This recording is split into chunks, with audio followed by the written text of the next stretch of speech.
Bueno, gracias por estar aquí y me agradezco mucho que me hayáis invitado y estar con un inglés y un medio francés, las grandes potencias europeas democráticas. Y claro, un español pues no pintará aquí, ¿no? Y más de Murcia, que ya se dio ya. Pero bueno, tengo que leer un poquito porque lo he preparado así demasiado, entonces pues tengo que leer un poquito, ¿vale? Voy a intentar leerlo lo mínimo posible. Bueno, la mía es un poco más teórica la intervención. Bueno, más teórico que tiene es difícil, ¿no? Pero yo quería empezar diciendo que el debate justo en la Guerra Fría, ¿no? Había un debate que era capitalismo contra comunismo, ¿no? Imperialismo contra lucha de liberación nacional, ¿no?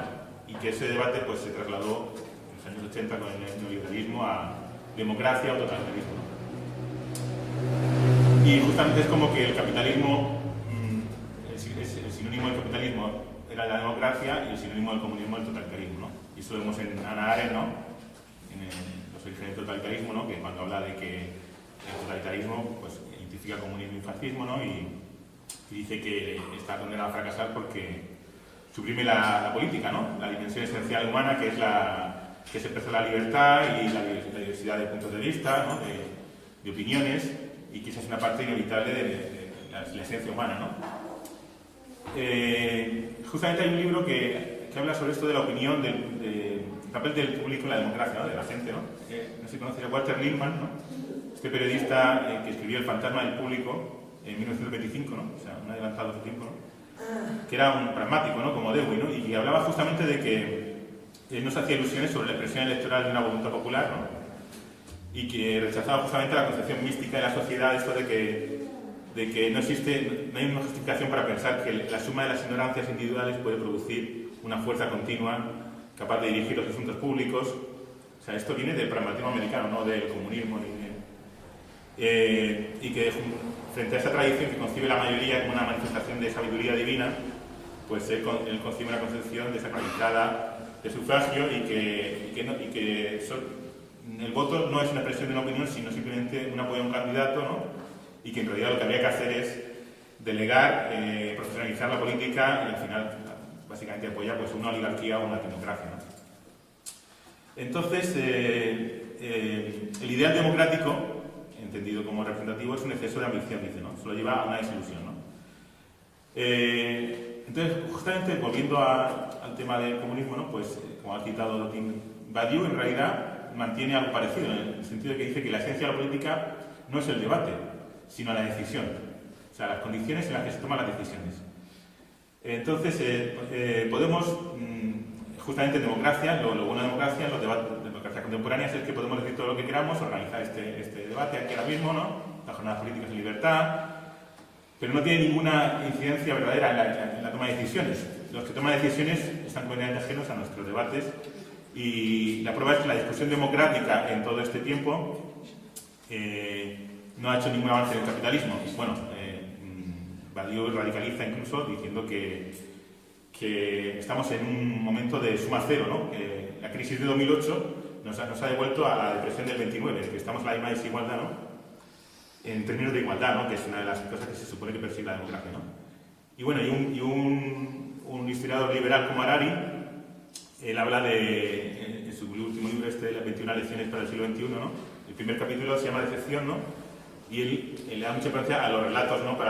Que son lo que necesitan los seres humanos, necesitamos siempre relatos, ¿no? Y que, bueno, se acabó el relato, había tres relatos, el liberal, el fascista y el comunista. El fascista se acabó en el 45, el comunista en la caída del muro de Berlín, bueno, lo típico, y el liberal dice que se acabó en 2008. Él mismo, pero luego, claro, todo el libro es intentar defender pues, que no hay otra posibilidad, el populismo lo descarta, por supuesto, y que el liberal tiene que enfrentarse a los nuevos retos y superarlos, ¿no? O sea, al final siempre mantener el relato liberal, ¿no?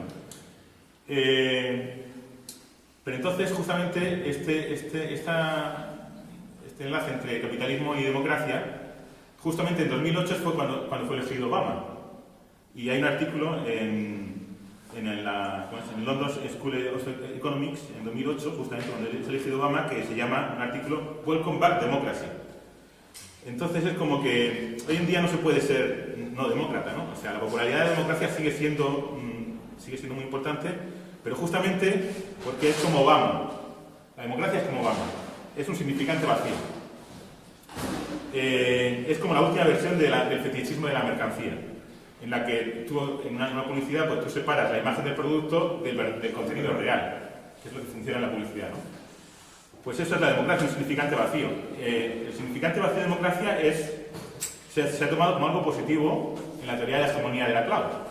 Justamente como es un significante vacío, pues podemos meter ahí todas las luchas populares y hacer una articulación entre ellas, ¿no? Pues la lucha feminista, ecologista, etcétera, etcétera, ¿no? Pero yo creo que habría que preguntarse justamente que el problema es ese, el problema es que es un significante vacío. Y sobre esto del significante vacío, quería remitirme a Auguste Blanqui, no sé si conocemos, que es un revolucionario del siglo XIX, ¿no? Que cita mucho Walter Benjamin en el libro del pasaje, ¿no? Y que era un revolucionario que luchó contra... se entregó absolutamente al movimiento revolucionario y es el padre del blanquismo, ¿no? Y digamos que el blanquismo fue el principal representante de la Comuna de París. Y él se preguntó sobre qué significa ser demócrata. Y él decía justamente que era una palabra sin definición. Esto en el 1852. Y decía que justamente que pues, en la década de los 30, pues todavía, o sea, heredero de la Revolución Francesa, ¿no? Que es cuando empieza la democracia, ¿no? Que se mantenía todavía esta radicalidad, ¿no? De la palabra democracia, ¿no? Pero que se pierde con el Segundo Imperio, ¿no?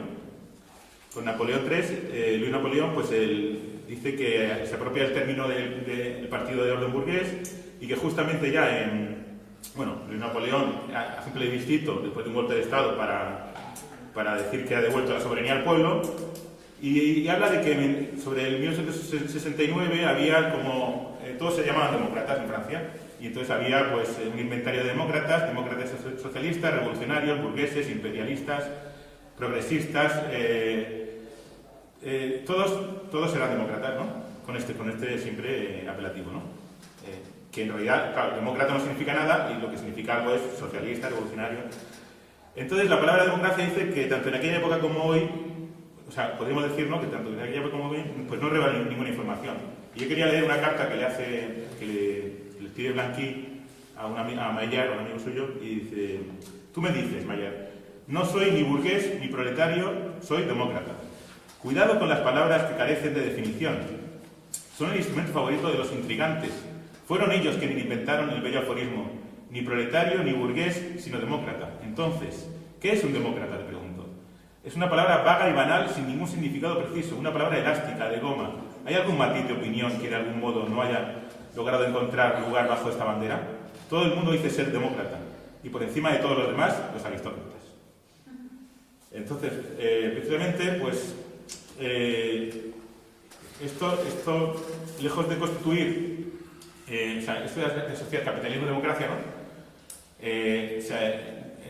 La democracia no es justamente la consecuencia natural de las relaciones capitalistas, sino justamente todas las conquistas que se ha hecho en la democracia liberal, hablando de sindicatos, sufragio universal, enseñanza pública, libertad de prensa, eso es fruto de las luchas de las clases bajas en el siglo XIX, ¿no?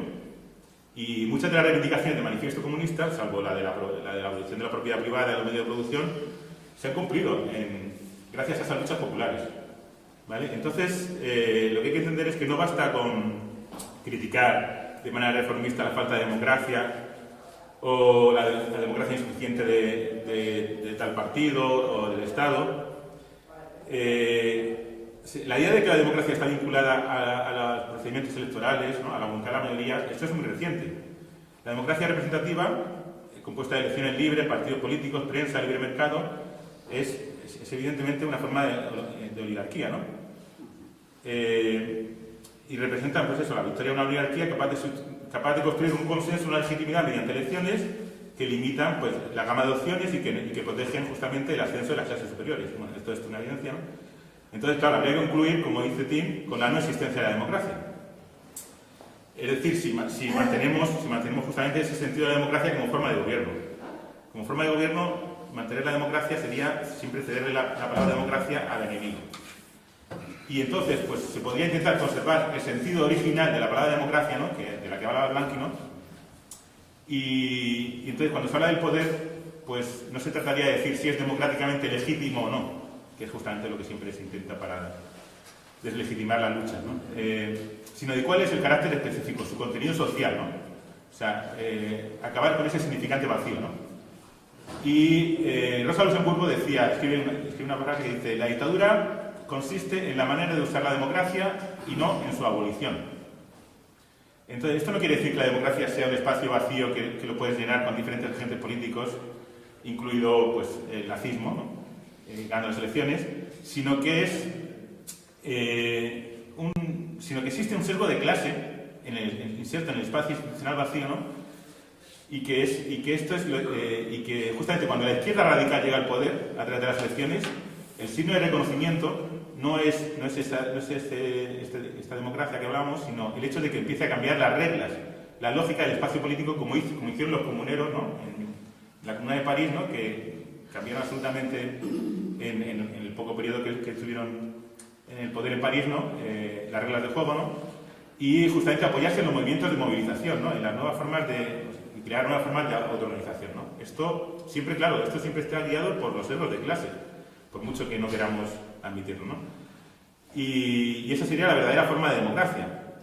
Entonces, pues, pero claro, justamente habría que ser un poco pesimista y decir que hoy en día es difícil imaginar qué puede obligar a la gente a asumir la tarea de gobernarse a sí mismo, ¿no? Que es lo que se supone que significa esta democracia, ¿no? Pues a lo mejor la democracia no es viable y lo único que ahora podemos admitir es como un escudo contra justamente esta reacción, ¿no?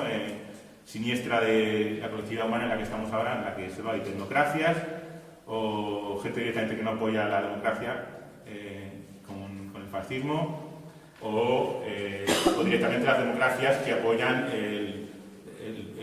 justamente el neoliberalismo salvaje, postnacionales y que nos lleva a reacciones soberanistas, ¿no? Como el Brexit. Pero en ese caso la pregunta que habría que hacerse es si la democracia no debería ser sustituida como forma de gobierno por una política de resistencia y dejarlo ahí.